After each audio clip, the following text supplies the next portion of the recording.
let's talk about conflict in the workplace. It's not really a matter of if it's going to happen, it's a matter of when. And when it does, how you, as a manager, step in, well, that can be the difference between a little hiccup and a full-blown crisis. So today, we're going to break down your core responsibilities for handling conflict. The goal here is to help you turn these disruptions into real opportunities to build a stronger, more productive team. Let's get into it. First things first, what's the cost if we just do nothing? Well, check out this number. Studies show that managers spend about a quarter of their time dealing with conflict that's just been left to simmer. 25%. Just think about that for a second. That's basically one full day out of every work week gone, sucked up by issues that have festered.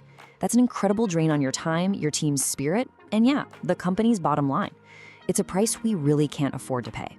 Now look, not all conflict is a bad thing, right? A healthy debate about how to tackle a project, that can be great. It can lead to better ideas. But the kind of conflict we're focusing on today is what we call relationship conflict.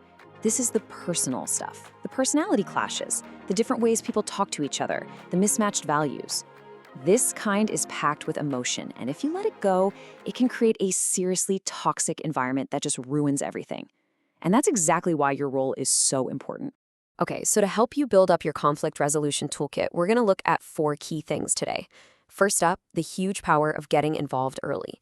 Then, we'll talk about how to stay neutral and sidestep those biases that can so easily trip us up. Third, we'll get into the practical side of things, documentation and knowing when to call in HR. And to wrap it all up, we'll look at what really effective managers do to turn conflict into something positive.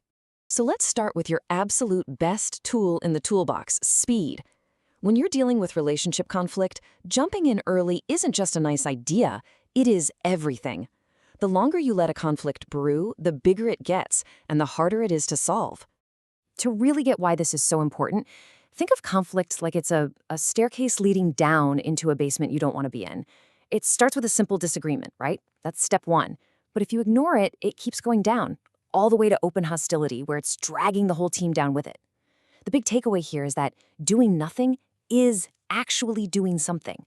By choosing not to step in, you're really just choosing to let things get worse. Let's just walk through a quick scenario.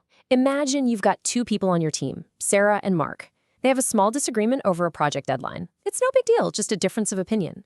You see it, but you figure, they're adults, they'll work it out. But they don't. A few weeks go by, that little issue has been brewing, and now it's not even about the deadline anymore. Now it's personal. The emails get a little passive-aggressive, other people on the team start feeling the tension, maybe even start picking sides. And just like that, we've jumped all the way down to stage 4. All real dialogue has stopped. Fast forward another month. That tiny deadline disagreement, it has now exploded into open hostility. People are taking shots at each other in meetings. Trust is completely gone, and now this conflict has infected the entire team, crushing morale and bringing productivity to a screeching halt. And all of this happened because it wasn't dealt with way back at stage 1. So how do you stop that downward spiral? Well, here's a really simple 3-step model. First, figure out what the real cause is. Get past the emotions and find the facts. Second, you have to hear from both people. Give them each a safe space to tell their side without being interrupted. And third, bring them together to work on a solution. You're not handing them the answer. You're helping them build it together. Because when they build it, they own it. Okay, so acting fast is huge. But how you act is just as important. And that brings us to our second point, your mindset. You have to remember you are not a judge. You're not there to bang a gavel and declare a winner. You are a neutral facilitator, a mediator. Think about the difference. A judge, they're all about assigning blame and handing down a solution. And what does that usually do? It leaves at least one person feeling like they weren't heard and probably feeling pretty resentful. A mediator, on the other hand, asks questions. You guide the conversation. You empower your people to find their own way forward. The whole goal is to separate the people from the problem and fix the issue, not to win the argument. But staying neutral is tough, right? I mean, we all tend to be the hero of our own story. That's a real thing called egocentric bias. It's just this natural human tendency to believe our version of what's fair is the only correct one. Just knowing that this bias exists in you is the most important first step to approaching any conflict with real objectivity. For example, picture this. A manager who always praises one employee in front of everyone, but only ever gives critical feedback to another employee behind closed doors. Now, they might not even mean to play favorites, but that's how it looks. The perception of favoritism is incredibly destructive. When your team feels like rules and feedback aren't being applied fairly, it just breeds resentment and totally shatters your credibility as a neutral leader. So what skills do you need to stay neutral?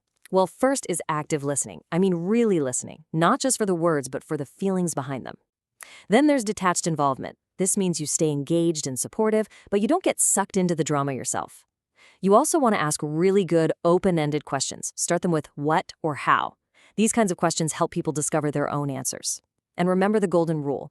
Always, always focus on the problem, not the personalities. But look, even the best mediation needs some guardrails. Because our memories get fuzzy and our biases can creep in, you also have a duty to protect your team and the whole organization through good documentation and, when you have to, escalation. When you're documenting a conflict, you've got to stick to the facts. Just the facts. Write down the date and time. Give an objective, unbiased description of what happened. No opinions, no emotional language. Just this happened, then this happened. Note down anyone who was there, what you did about it, and then keep that record confidential. This isn't about building a case against someone. It's about creating a clear, factual history of events. So why is this so critical? Well, there's a saying in the legal and HR world. If it's not documented, it didn't happen. It's that simple. Good documentation protects everyone, the employees, you, and the company. It's all about transparency and accountability. But here's the thing. You are not expected to handle every single thing by yourself. There is a very clear line where your job as a mediator stops and HR's job as an investigator begins. And knowing exactly when to make that call is one of the most important parts of your role. This little guide here is your best friend. For things like simple work-style clashes or disagreements over a policy, yeah, your role is to mediate and clarify. You can handle that. But, and this is a huge but, the second an issue even hints at harassment, discrimination, or any threat of violence, you stop. Full stop. Your job is no longer to mediate. It is to make sure everyone is safe and report it to HR or security right away. Do not try to investigate these things yourself. That is not your role. And that brings us right to our final section. We've gone over a lot, but what it all boils down to is a shift in how you think about conflict. You see, the best managers don't just see conflict as a headache they have to deal with, they see it as an opportunity. So what is it that the most effective managers do differently? It's really just a summary of everything we've talked about. They get involved early, before things spiral. They act as neutral mediators, not judges. They practice active listening, and they stay objective. They document the facts, they know their own limits, and they call in HR when they need to. And maybe most importantly, they reframe the whole situation. They use conflict as a chance to clarify roles, improve how things are done, and ultimately build a team that's more resilient and has more trust. So I'm going to leave you with this question to chew on. Your next workplace conflict, it's coming. It's just inevitable. But now you have a framework. You have the tools to handle it. So the question is, how are you going to use it? Not just to solve a problem, but to actually make your team stronger than it was before.